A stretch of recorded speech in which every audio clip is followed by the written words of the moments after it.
You won't have to talk to the cops. You won't have to do any time. Your Tuco problem, it goes away.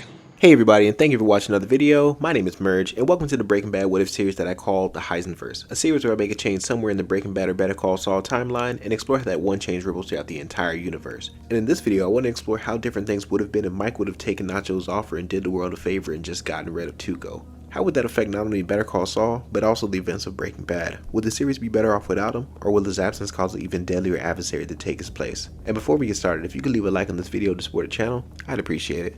Now, let's get into it. There's a guy. I need him to go away. After Nacho gives Mike a new job offer to take care of this guy that he needs gone, Mike inhales deeply before telling him, "Let me think about it," as the two part ways. And when the next day rolls around, Mike and his granddaughter Stacy talk outside of her home as she points out bullet holes from a drive-by shooting that happened the night before. And Mike, considering the safety of his family, would tell her, "Start looking for another place, sweetie. As far as the cost, don't worry, I'll take care of it." He says while leaving his daughter-in-law to meet back up with Nacho, but this time they meet across the street from the taco shop to discuss this job that Nacho has for Mike. And after shooting down all of Nacho's ideas for how to handle the job, Mike points out a spot from a good distance where he can take care of Tuco. And he names his price saying, 50 grand. And Nacho responds with a slight head nod while still keeping eye contact with Mike. And once in agreement, Mike says, "I'll call you when the job's done. Just give me a few days." And after days of planning, Mike with his chosen vantage point has been laying completely still looking through the sniper scope for nearly 2 hours watching Tuco and Nacho count money in the taco shop. And he watches patiently as the dealers enter and exit the restaurant one by one. And with Domingo, aka Crazy 8, being the last person to leave the restaurant, Mike now begins to load his rifle and take aim. And as he gets ready, we pick up inside the restaurant with Nacho and Tuco. And after Domingo leaves, Nacho attempts to get Tuco's opinion on what he thinks about one of their top breadwinners in their crew. But Tuco, being Tuco, just stares and ignores Nacho as he takes out a little bag of meth. And Nacho, not wanting to deal with a cranked up Tuco, he would just cut their time short by saying, "Hey, so look, I got some things I need to take care of, so I'm just gonna make the drop and call it a day. I'll catch you later, Tuco." Nacho says grabbing the bag of money and leaving the restaurant. And while looking through his scope, Mike sees Nacho get in his van and he would look in his direction before taking off. And taking that look as a go-ahead, Mike would take a deep breath while putting his finger on the trigger. And right as Tuco's taking a bump of meth, Mike pulls the trigger, firing a round through the glass, getting Tuco with a headshot, knocking him out of the chair and killing him instantly. And once the job is done, Mike would pack up his rifle and calmly drive away as the police start their approach and surround the restaurant. And when the news of Tuco being killed makes it to Hector, he would be the most upset, demanding blood for what happened to his nephew. But without a clue to go by or even who to go after, he would have his crew along with the Salamanca twins terrorize the streets of Albuquerque until they have some kind of answers. And a couple days later, while Mike is watching Kaylee at the park, the sound of tire screeching gets Mike's attention, and then gunshots can be heard as a drive-by shooting happens, which causes panic in the area. And although nobody was hurt, Mike was able to catch a glance at one of the gunmen in the car, recognizing him as one of the Salamanca twins, and upsetting Mike even further. But for now, his main focus is to make sure that his granddaughter's safe as they leave the park with the other bystanders. But in the back of his mind, this isn't something that he's just gonna let go. But eventually, after a couple days, the Salamancas are given the name of a rival gang that seems to be responsible for Tuco's murder. And after having the twins take out the gang with ease, Hector tries to resume the business end of things. But for one reason or another, his deliveries keep going wrong, whether that's the drivers being attacked and tied up in the desert, or even just the police getting involved. Either way, it forces Hector to consider using a different front for his business. But little does he know, Mike's been the cause of all the Salamanca setbacks that they had. And after another meeting with Nacho, Mike finds out about the Good Samaritan being killed after finding Hector's truck driver tied up. And Mike decides that maybe he needs to do the world a favor and wipe the Salamancas off the face of the planet, because if his efforts didn't get the attention of the police, there's only one other way to get rid of them. And similar to when he took out Tuco, Mike lies on the ground in a sniper-ready position awaiting for a clear shot. But when he hears a car horn goes off, Mike rushes back to his car only to find a tree branch wedged between the front seat and the car horn. And while checking his surroundings, he spots a note on the windshield that just says, "Don't." And the search for who wrote the note leads Mike to meeting Gustavo Fring, which sparks the beginning of a long and prosperous partnership between the two.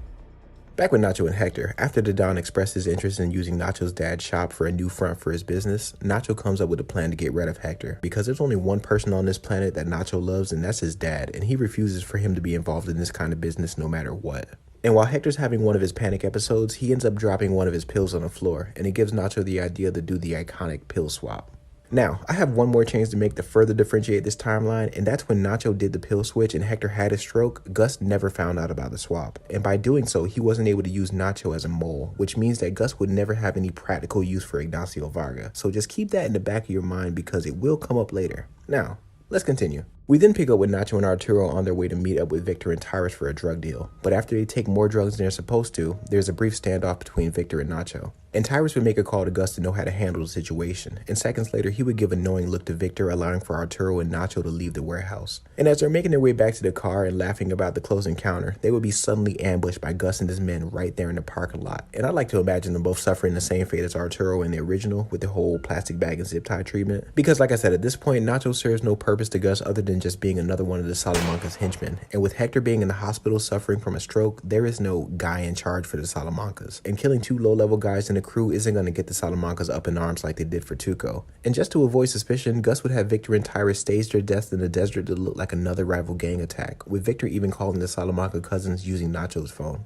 And when the Salamanca twins report back to Bolsa with the news of another attack on their crew, with this now being the third setback for the Salamancas in just a few months, they decide to bring in Lalo in hopes to get their business back on track. And when Lalo comes in the picture, he is as charming as he is unpredictable. But without Nacho to be his guide through the streets of Albuquerque, he instead enlists the help of Domingo to bring him up to speed on how things are on this side of the border. And the first thing he does is pay a visit to his Uncle Hector to talk business, and he also gifts him with his signature bell.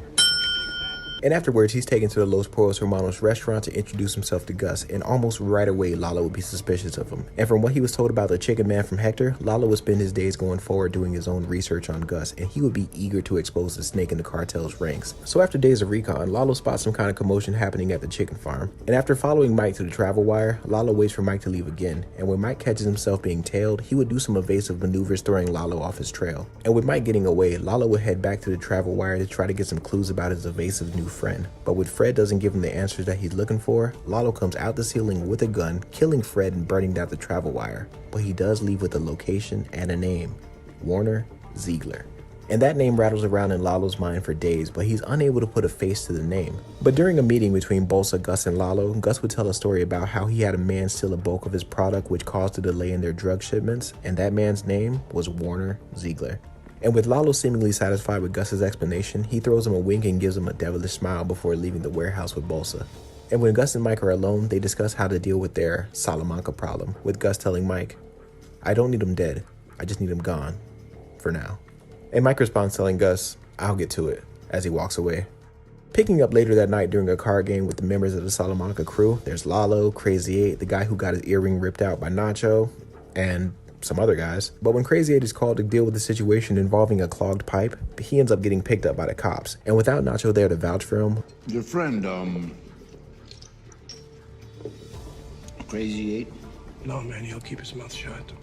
Lalo would handle things in a very different way, because with all the hits that the crew taken so far, he's not going to take the risk of having one of his guys talk when he can have him easily taken care of. And after a few calls were made, Domingo, aka Crazy 8, would be stabbed to death in one of the jail showers. Back with Mike, he's gone undercover as a private detective to try to persuade one of the witnesses that's seen Lalo at the travel wire in the hopes to get her to change her statement. And when he shows her the photo of Lalo's car, she actually recognizes it, making Mike's job just a little bit easier. And he gives her the names of the police that she spoke with before, and he just tells her, "You have no idea how much you helped this family out. And trust me, there will be justice," he says while packing up his files before leaving. And later that afternoon, Lalo will be out for a drive. And while he's on the road, he is just a definition of cool. His windows are down, his music is up, and he's just singing along without a care in the world. But out of nowhere, he gets surrounded by police, and just for a moment, he considers shooting it out with the police. But he reconsiders and he just goes quietly. And again, without Nacho there to introduce Saul to Lalo, he wouldn't have that JMM legal counsel. Instead, the cartel would send him a lawyer, and he's even able to provide adequate evidence to grant Lalo bail in the amount of $7 million. But without a man on the outside to bring him the bail money, Lalo would have his cousins Marco and Lionel bring the $7 million right to the courthouse. And after a few hours of counting the money, the Salamanca cousins stand together in silence until Lalo is released. And once freed, that same night, instead of going to Saul and Kim's place, because why would he, Lalo and his cousins would cross the border back into Mexico. But unknown to the Salamancas, they will be followed by the hit squad that Gus hired, because he knows that Lalo will eventually be back to meddle in his operations again, and the last thing he wants is to give Lalo prep time. So the next day when the night falls, the hit squad would strike, scaling the Salamanca's fortified wall and silently, okay, not so silently, killing everyone in the house successfully, and in doing so, eliminating the deadliest of the Salamancas, Marco, Lionel, and Lalo. And if you're keeping track with me at home, there's more dead Salamancas than alive, and we haven't even made it to Breaking Bad yet. So later on that night, while cleaning the outside of the Los Pollos Hermanos restaurant, Gus receives a phone call confirming the mission success. And he smiles before hanging up by breaking his phone in half as he can finally resume construction on the lab uninterrupted, or as he would say, unimpeachable. And because Saul was never a friend of the cartel, he would never be involved with Lalo, which avoids the untimely death of Howard Hamlin, and it also saves Kim and Jimmy's relationship. So just to fill in the blanks of Howard being alive in this timeline, we pick up with him leaving Kim and Jimmy's apartment after swearing to devote his life to exposing them. But when he gets home, he shares the news of his failure to his ex-wife Cheryl, and with his legal reputation ruined, she would give him the idea to just retire and put this all behind him. HHM, Jimmy, Kim, all of it. And just focus on each other, because the whole reason for them separating in the first place is because Howard's obsession with maintaining HHM's reputation instead of his marriage. So that night, Howard makes the decision to let go of his pursuit for revenge and focus on what's important in his life. And in almost no time, by the end of the week, Howard would quietly resign and him and Cheryl would leave Albuquerque without telling a soul. And the money that he received from the Sandpiper settlement, the couple has more than enough to never have to work another day in their life, and they choose their time to spend traveling and fixing their marriage. As for Kim and Jimmy, after they find out about Howard's early retirement, the two would feel a sense of pride for what they did to him. But that feeling fades as the couple continues their own individual plans, with Kim actually going through with starting her own pro bono practice, and Saul continuing to slip further and further into the criminal underworld. But with Kim by his side, he never strays too far from the other side of the law. Until one day he receives a visit from his client's father, who said his name was Mayhew. We cook more tomorrow. Meantime, I know just the guy to talk to. While reaching out to find a buyer for the new product, Jesse gets word from Combo that Emilio's out on bail, and he heads over to his house to let him check out the new crystal. But as soon as he gets there, Emilio immediately goes to attack him, thinking that Jesse was the one who got him locked up. So to avoid a potential beating, Jesse tells him holding a baggie of meth, "Emilio, wait, I'm here to bring you into this new operation, look. And Emilio says, pressing Jesse against the speakers, "What operation, fool? Where'd you get this?" "I can take you there. Jesse says, nearly being choked by Emilio. And the two would take a drive out to the desert where Emilio basically holds Jesse gunpoint the entire way there. But over at the desert location, Walter sits inside the RV waiting for Jesse to begin their cook. And after about 20 minutes, he hears the sound of music blasting coming his way, causing him to step out wearing nothing but an apron in his underwear, assuming that it's Jesse. But to his surprise, he sees not only Jesse, but also a familiar face that he's seen a few days ago during his ride along with Hank. And before Jesse couldn't even get a word in, Emilio gets out of the car recognizing Walter, and he thinks that Jesse is the one who set him up, saying, "I knew you were working with the feds." But Jesse's able to get out the car and make a run for it. But he doesn't get far before tripping, allowing for Emilio to catch up and once again hold him at gunpoint. And right as he's about to pull the trigger, Walter says, "No, wait, please, I'm not with the DEA, I swear to you. And I can teach you the recipe. That's why you're here, right? I can teach you the recipe, and all you have to do is just let us both go." Emilio considers Walter's offer and agrees to it as he kicks Jesse while he's down and knocking him unconscious before he makes his way to Walter inside the RV. And as he begins to cook, Walter tells Emilio to put the cigarette out. But not wanting to take orders from anybody, he would just say, "Hey, don't worry about me, just cook, got it?" But Walter tells him, "What you're smoking is going to mess up the chemical process and ruin the entire batch."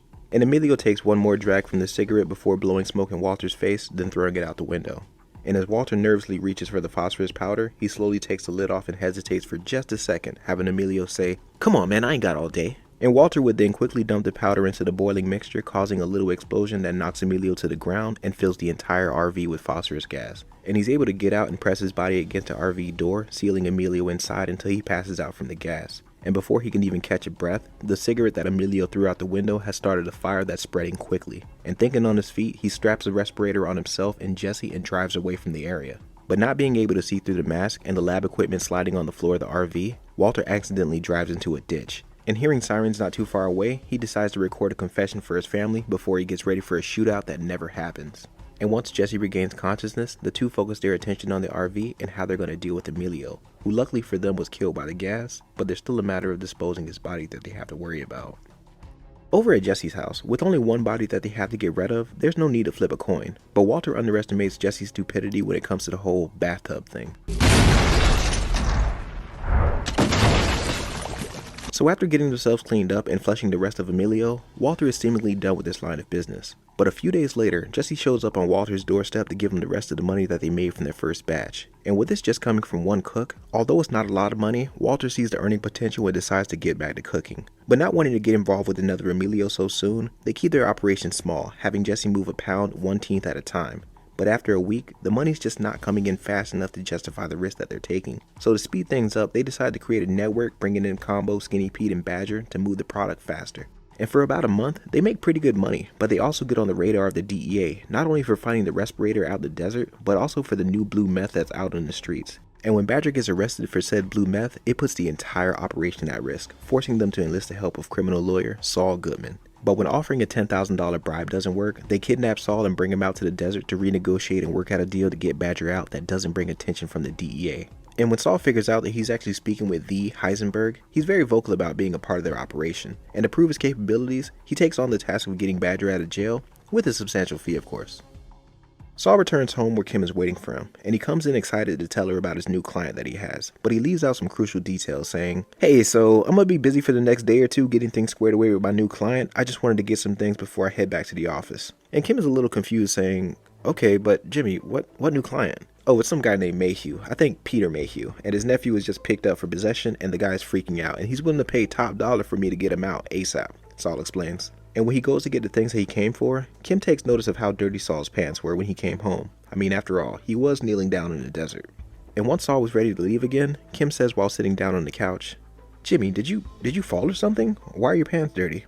And thinking on his feet, he responds looking down at his pants saying, "Oh, this? Yeah, I thought I hit something on my way here and I kneeled down to see if it was under my car, but hey, false alarm," he says, giving her a kiss before leaving out the door. And Kim can't put her finger on it, but she knows that Jimmy's not telling her the truth. But she also knows the kind of clientele that he has. And if we're being honest, at this point, which is basically midway through season 2, it's no secret that Saul Goodman has a reputation of being the kind of lawyer that guilty people hire. And she's already come to terms with who her husband is, but she also thinks that if he was in over his head, he'd come to her about it. So for now, she lets him do his thing until he gives her a reason to worry, and she gets back to her pro bono work. We pick up the next day at the chicken farm where Gus is having a meeting with Tuco Salamanca, who's been working in the background keeping the Salamanca name alive by using a chemist to cook high purity meth and bring in more money for the cartel. And with Fring's lab not quite up and running just yet, this meeting is about the new blue meth that's been out in the streets and selling in their territory, having Joaquin ask, "It seems like every day I'm hearing more and more about this blue meth, and it's been about 2 months since our last meeting. Do you have a name yet?" And Gus responds saying, "Yes, Heisenverse. I have my people looking into him, but haven't had an opportunity to set a meeting. There is no need for a meeting, Gustavo. I want that product off my streets, and if his dealers won't give him up, kill them. Send a message. Nobody sells on Salamanca territory." Joaquin says, sounding like his cousins before him, because I like to imagine that he's always felt that he's had to prove himself. And if this Heisenverse is selling in his territory, that means he's taken away from the Salamancas. But Gus, knowing the hot-headed nature of his young colleague, simply agrees, and thus concluding the meeting. And minutes later, Mike enters the room giving him the news that the lawyer wants to arrange a meeting with, you guessed it, Heisenverse. And thinking that he could be an asset to his operation, Gus agrees to the meeting to see what he can offer. Picking up a few hours earlier with Saul, Walter, and Jesse at his office, after proving himself by getting Badger off, Saul knows the gold mine that they're sitting on, and he wants to talk growth, and not just any kind of growth, mass production, and he just so happens to know a guy. Well, he knows a guy that knows a guy that knows a guy. And from this moment on, everything basically remains the same up until Walter's first cook with Gail in the super lab. So Combo still dies, Jane still has her overdose, and Jesse goes out on his own and operates from the RV after he gets out of rehab. But let's catch you up on what's been going on with Hank and the DEA, who for the most part haven't had a real lead since what happened with Badger. And because Walter never had his fugue state, Jesse was never a person of interest in the investigation. All they know is that there's an RV involved, but that's not enough to get any real traction on the case. But the work that Hank's been doing overall is still impressive, so much so that he's actually being considered for a position in El Paso. And with no real motive to stay behind, because he's not really getting anywhere with the Heisenverse case, Hank decides to take the position, and by the end of the week, both him and Marie are headed to Texas, saving Jesse from a Hank Schrader beatdown and still allowing for him to keep the RV, for now. And as for the White family, Skylar did figure out about Walter's other job, and when sleeping with Ted didn't get Walter out the house, she chose to hire an attorney to discuss further options as to what she should do, and that attorney's name? Kim Wexler. And after being fully informed of her husband's drug activity, Kim explains to Skylar, "Okay, Mrs. White, I'm not traditionally a divorce attorney, but given your current circumstances, this is my legal opinion. For the sake of you and your children, you have to get out of that environment as soon as you can," she says, looking at Holly as she continues. "Now, I'm no stranger to, let's call it an exciting relationship, but if you're not careful, anything that he's charged with, you can be charged with as well, and potentially leaving your children as property of the state." And although Skylar is made fully aware of the risk, she ultimately decides not to go through with it, but thanks Kim for her time. But before she goes, Kim hands her 2 business cards telling her, "I completely understand your decision and I'm not judging you at all, but if you ever need to talk, give me a call." And if something were to happen with your husband, give this number a call and tell him that Kim sent you, she says, gesturing to the Better Call Saul business card. Over at the Super Lab with Gail and Walter, business is good for the new duo, and it even seems like the beginning of a great friendship. But just below the surface, Walter is low-key annoyed at the fact that Gail is just as smart as him, and he purposely sabotages a batch to discredit Gail and have him replaced with Jesse. Not what I said. I said 85, not 75, not 95. This is chemistry. Degrees matter. But right now, even though he's not making as much money as Walter with his operation, Jesse, Badger, and Skinny Pete still manage to pull in a decent amount of profit by selling at the AA meetings. But when Jesse meets Andrea and the two start the date, the money slows up a lot on their operation, because the way they set things up after Combo died, they agreed to avoid risk they would only sell at the meetings. But with Jesse struggling to find his work-life balance between Andrea and selling meth, Skinny Pete and Badger would pick up the bulk of the work and even goes back to selling on the streets unknown to Jesse. But with them going out on their own behind Jesse's back, it doesn't take long for trouble to find Badger. And when he's caught selling on Salamanca turf, an example is made out of him when he's beaten and robbed at gunpoint. And when he doesn't give up the name of who his supplier is, without a second thought, Brandon Mayhew is shot and killed in the street where he bleeds out on the pavement, not too dissimilar to Combo. And when the next day rolls around and Jesse can't get a hold of Badger, he becomes increasingly frustrated thinking that he's dodging his calls. But when he gets a visit from Skinny Pete, who looks like he's been crying, he tells Jesse what happened, saying, Badger was killed last night. What? How? Jesse questions in disbelief. Well, when the money wasn't coming in like it was, me and Badger started slinging on the streets again. But last night, he called me to pick him up from the spot downtown, but when I got there was blood and police everywhere. And Jesse puts his hands on his head and starts pacing around the room, completely lost for words. And seeing how hard Jesse is on himself while hearing the news, Skinny Pete speaks up, telling him while handing over the cash and meth, Jesse, this isn't on you. This is on me. So just take what's yours, and I'm gonna get out of here for a while. I'll see you, Jesse. And I'm sorry. And after Skinny Pete leaves, Jesse is left to deal with the many emotions that he's feeling about another one of his friends getting killed.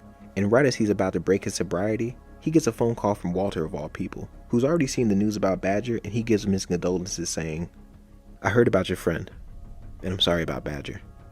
And Jesse accepts his sympathy, but then he asks, so what do you want? Can you talk? Walter says. Yeah, Jesse responds. I'm outside, Walter says, and the two discuss a partnership where they no longer have to take unnecessary risk. Over in El Paso, Juan Bosa gets word of a snitch being in their ranks, but it doesn't take long to narrow down who it is. And after dealing with Tortuga, he reports the news to Joaquin Salamanca, who's on his way to Gus regarding some accusations about blue meth on his streets. Because just to add some context behind his thought process, he believes that he has the best chemist in Mexico, but with this blue meth being around, which is chemically superior to anything he has, he would hate for someone like Gus to find this cook because it could jeopardize Joaquin's status as Don Eladio's top earner. But little does he know, Gus is not only working with Heisenberg, but he also has everything in place to go out on his own. But he remains secretive about his plans, allowing for Joaquin to believe that he has the best product in the cartel. So while he heads over to meet with Gus, staying in El Paso, Hank Schrader is doing his best to adjust to his new work environment, but he's just having a hard time fitting in. But that all changes when he spots their snitch Tortuga's decapitated head on the back of a turtle, and upon further examination, before anyone could react, the turtle explodes, killing every agent on the scene, including Hank. Joaquin Salamanca arrives at the chicken farm with a few of his own men and a single bucket of Gus's chicken batter with him, and he pulls out a package of blue meth from the bucket before asking Gus, "You want to explain this, Gustavo?" And Gus looks down at the bucket, then back up to meet his gaze, and he explains, Don Salamanca, please allow me to apologize for my secrecy, as I meant no disrespect, but given the purity of this product, my goal was only to confirm a suitable and trustworthy manufacturer before bringing this to you or Don Eladio. And for a moment there's a brief stare down before Joaquin nods, understanding Gus's point of view, then saying, but I thought I said no meetings. When I was introduced to this Heisenberg, I did not know him under this alias. However, our business is only a means to an end. Gus explains in a calm tone, a means to what end? To have my chemist study under him, learn his formula, and once it can be replicated, he'd be no concern to me after that. But just to keep the peace, I can personally bring him to you as a gift for the cartel. I'm sure Don Eladio will be pleased with this offer. Gus says with hopes to resolve the friction between him and the Salamancas, and Joaquin silently accepts the offer before telling Gus, you have 1 week, as he gets up concluding the meeting once more. We pick up with Walter and his family, who's still processing their grief about what happened with Hank, causing him to miss a few days of work and having Jesse run things in his absence under the supervision of Mike. And considering the plan that he's trying to put into motion, with him unable to use Walter at this time, and knowing that him and Jesse are a package deal, he calls on Gail Bedecker to learn Walter's formula from Jesse, and basically have him be a stand-in for Heisenberg. And Gus figures that based off their first deal, Jesse and Walter's meth is more or less the same, if not equal. I am told his product was more or less consistent with the quality I'd come to expect. More or less? But given that Jesse hasn't been made aware of Gus's men using a kid-to-kill combo, and likely he never will, he wasn't able to go on those field trips with Mike and prove himself as an asset to the business. So in Gus's eyes, he only sees Jesse as a contemptible junkie who's only a part of this operation because of Walter. But if Gale can learn the formula well enough for even just one cook for the cartel, that's all Gus would need to exact his revenge, and he may not even need Walter and Jesse after that. So for the next few days, Gale learns under Jesse's tutelage how to cook the Blue Sky meth, and although their learning styles clash at times, Jesse teaches him as well as he could. But for one reason or another, maybe it's just Jesse in general, but Gale's just having a hard time learning from someone like him. I can't believe This is my replacement. Gail, nice to meet you. Sir. So although when inside Gus's lab the purity is upwards of 96%, when Gale eventually makes it over to the cartel's super lab, he disregards some of Jesse's teachings in favor of his own, which would be a fatal mistake because when it's tested, it barely cracks 90% and it's nowhere near the color blue, putting Gus, Gale, Victor, and Tyrus all at risk, and only missing Mike because somebody has to keep an eye on Jesse. So when meeting with Don Eladio, Joaquin gets the disappointing news about this much talked about Heisenberg, who Gus promised that his product would be far superior than what they have currently, which upsets the entirety of the cartel for their time being wasted, and Eladio questions Gus about this substandard cook and product, saying, "Gustavo, you go behind our back to not only waste my time, but embarrass yourself by bringing this garbage to my home?" Eladio says, looking over at Gale, then gesturing to Joaquin before saying like he just had an epiphany, "You know what, Gustavo? This is all starting to feel very familiar." And midway through his sentence, a gunshot goes off, revealing that Joaquin shot Gale in the head nearly identical to the way his Uncle Hector killed Max, leaving visible fear on Gus's face because he knows what this failure means for him. So as the cartel members begin surrounding Victor and Tyrus, Eladio says, looking down at the now bloody pool water, "I told you before, you're not in Chile. And here, we deal with snakes very differently." And the surrounding cartel members quickly overpower both Victor and Tyrus, forcing Gus to stand there helpless as their throats get slit and then drowned in the pool water where Gale's body is. Don Eladio then walks towards the gift that Gus gave him, revealing it to be the Zofiro Añejo tequila, and he smiles. But it's not a smile being impressed with the bottle, but rather laughing to himself at the plans that he has in store for Gus. And with him already distrustful of the chicken man, Eladio wants to confirm a suspicion that he has about this gift of his, and he pours Gus a shot to drink. Then another, and another. And by the fifth shot, he's barely able to stand, now feeling the effects of the poison. And Eladio tells his men to let him go, having Gus drop to the floor, laying in the same spot he was nearly 20 years ago. And while standing over him, Eladio puts his foot down on Gus's neck and he grits his teeth before stomping down on his head, having Gus let out a blood-curdling groan. And Eladio's foot comes down again, and again, and again, until his foot is covered with blood and gore, and Gus's head is nothing more than a bloody puddle dripping into the pool. It's been 4 days since Mike heard anything from Gus, and being his second in command, Gus did have contingencies in place for this exact situation, which includes the liquidation of his businesses to pay off his employees and not allow for there to be any kind of domino effect that can reveal who he actually was to the public and put anyone else at risk. A plan that I'm sure he likely had in place in the original, but I don't think he ever thought in a million years that he would have been killed by Hector Salamanca. So one afternoon, while in the middle of cooking a batch, Mike comes into the lab relieving Walter and Jesse of their duties and saying to them from the top floor, "Gentlemen, going forward your services will no longer be needed. Mr. Fring has already taken the liberty of giving you the remainder of the agreed amount of money, and you should have it by the end of the week." Hold on, Mike, what do you mean no longer needed? I hope you're not saying that Gus is actually going to use Gale going forward. Walter arrogantly questions in response. "Walter, it's none of your business what happens moving forward." Mike says, now glancing over to Jesse before saying, "And do you have any questions?" To which he looks at Walter, then back up at Mike before just shaking his head and saying, "No? Good. Once you finish up here, feel free to leave your keys behind, and we'll be in touch." Mike says getting ready to leave, but Walter demands to know what's going on by saying, "So what, that's it? We're just supposed to leave and never come back?"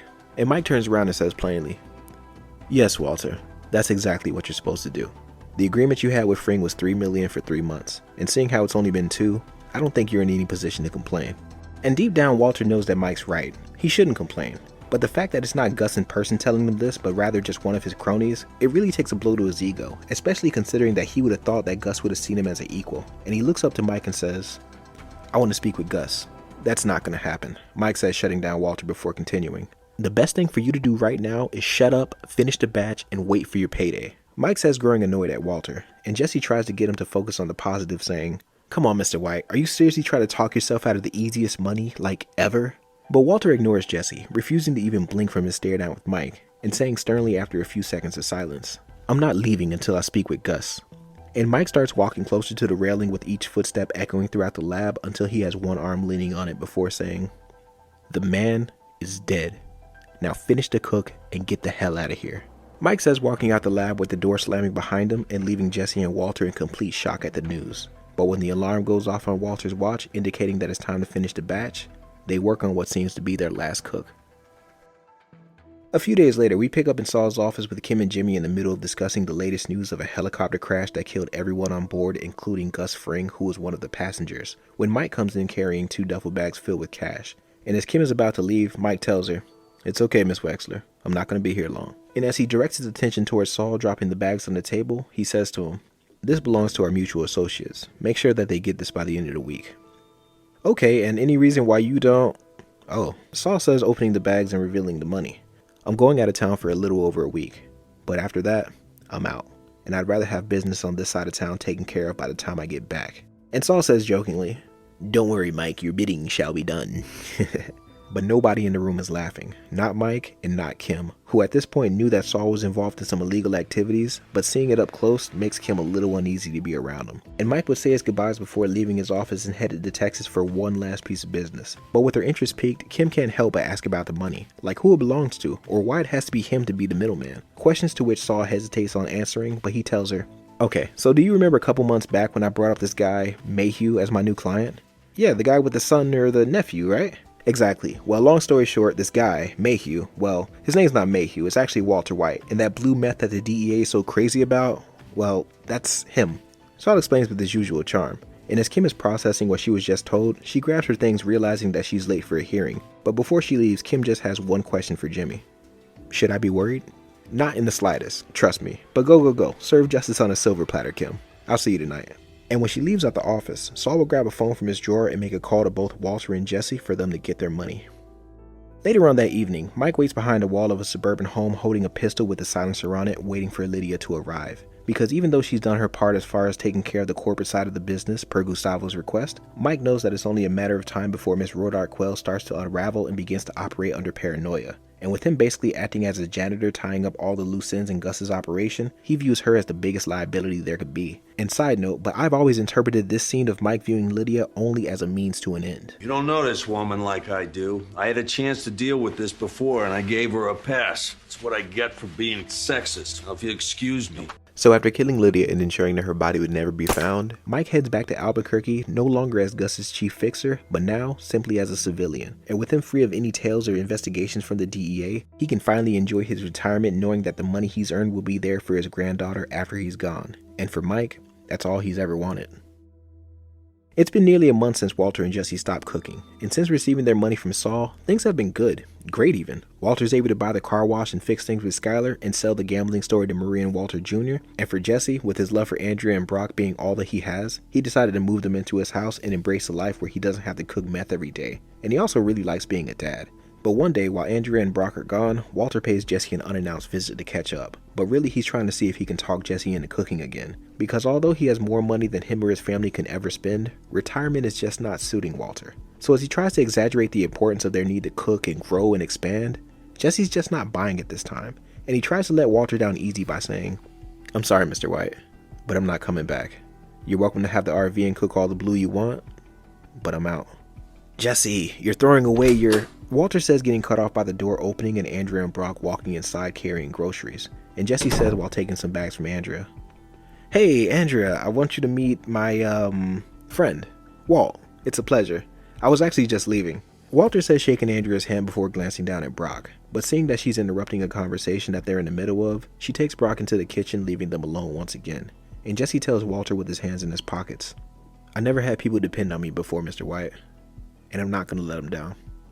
And instead of trying to guilt him into cooking again, Walter stands impressed at Jesse's reasoning. And after seeing his family up close in their joy to see him, while he's on his way out the door, Walter stops and tells him, "I'm proud of you, Jesse. Take care of yourself."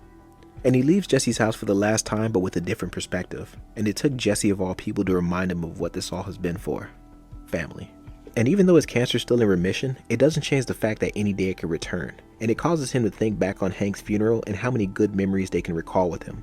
But when he thinks of his own father's last days and how sad it was for his 6-year-old self, he really starts to think about legacy and the way he wants to be remembered. And it's not with the people he loves most hating him, which would have likely have been the case if he chose to keep cooking with or without Jesse. So as Walter finally returns home, he's greeted by Skylar and Walter Jr. in almost the same fashion Jesse was with Andrea and Brock. And Skylar asks, "Is everything okay, Walt?" And he says while picking up Holly, "Everything is perfect." Picking up at Kim and Jimmy's apartment, things have been a little rocky in their relationship ever since that day in the office. Because even though Kim is a ride or die for Jimmy, what kind of lawyer would she be if she didn't do her due diligence? And she remembers speaking to a Skylar White a few months ago about her drug dealing husband, and after making the connection that this is the same Walter White that Saul's doing business with, she does more research looking into this Mayhew person. And when finding out that there was actually a Brandon Mayhew that was murdered a few months ago in relation to drugs, and not just any drugs but this blue sky meth, she begins to question herself about the person that she's married to, and how far into the criminal underworld he's actually slipped without her even noticing. Because the D-Day thing with Howard was fine because they were both in on it and Howard didn't die. But this? Drugs? Murder? And who knows what else that he's not telling her. But these are all things that can affect them both. And with how Kim has built herself up over the past few years with her pro bono practice, she's gained a lot of notoriety in her field that could all be jeopardized if anyone ever found out what was going on with Saul and Walter White. And as she goes back and forth with herself on what she should do, Saul walks into the apartment greeting Kim with a kiss. But when he looks down to see the court documents for Brandon Mayhew, as well as the same WalterWhite.com website pulled up on her laptop, he says, "Hey, what do you got here?" And Kim says, looking up at Saul from the couch, "You should know. So how about we just skip past the part where you lied to protect me and you just tell me the truth. All of it, Jimmy." And as her eyes get watery, she blinks, having the tears roll down her cheeks as she waits for an answer. And Saul, gulping the saliva in his mouth, is slow to speak because for the amount of dirt that he actually does, Kim doesn't even know the half of it. And if he were to tell her the whole truth right now, he wouldn't even know where to begin. So in the hopes to get her to see where he's coming from, he tells her the same story he did during the finale. "A man came into my office. He said his name was Mayhew." And as he was explaining himself, obviously he leaves out a few key details, including the money laundering, covering up Jane's overdose, and Badger's murder. And to be fair, he was aware of it, but he had nothing to do with it. That was all the Salamancas. But even after his explanation, Kim is still looking at him with that same look, and he can tell that she doesn't believe him. But instead of forcing the truth out of him, she comes to accept what she has to do. And as the tears continue to stream down her face, she wipes them with the sleeves before saying, "Jimmy, I will always love you. But if you can't even tell me the truth, I'm not even sure that I want to know at this point. Kim, that is the—" "Jimmy, please don't." Kim says, stopping in mid-sentence. "I stood by you while you became Saul Goodman, and I thought after Howard, I mean, the whole reason for us getting married was for you to let me know what was going on. That's all I've ever wanted, Jimmy." And Saul says apologetically, "And I'm telling you right now, Kim, the business that I had with Walter White is finished. He's out. It's done. It's over." Wait, are you saying that you're only done because he is? And what if he decides to start cooking meth again? Then what? Kim questions in frustration. "Kim, the guy's probably got 6 months tops, and besides, I've already let Huel know. He won't even get a consult." Saul says in response. But with every question asked, Kim notices a pattern with Jimmy and how he's not giving direct answers. And with her mind made up, she talks to him in a very similar way to Chuck. "Jimmy, it's clear that this is just who you are, and that's fine. But you can't expect me to be a part of something that you can't even be 100% honest with me about. Kim, please, I told you, it's done. It's over. I'm done with it." Saul says, now on the verge of tears. "And what happens if another drug-dealing murderer comes your way? You're not just going to say no to that. I know you, Jimmy." And Saul, who has a pretty good idea of where this conversation's going, he asks Kim with sadness in his eyes, "So what happens now?" And Kim takes a deep breath before handing the divorce papers over to Saul. "I've been offered a partnership with a firm out in Florida, and I'm going to take it." And while he still looks at the divorce papers, he looks up at Kim no longer with sadness, but rather acceptance. And he says to her, "You give him hell, Kim." And he signs the papers right then and there. Because the love he has for Kim is only rivaled by him being Saul Goodman, and they both know that if it ever came down to him choosing between the two, he'd be unhappy regardless of the decision. And by him signing the divorce papers, they both have an unspoken understanding on why they can't be together. So as Kim goes to finish packing her bags, Saul's phone begins to ring. And after answering, he just says, "I'll be right there," proving to himself that he is Saul Goodman and he will never change.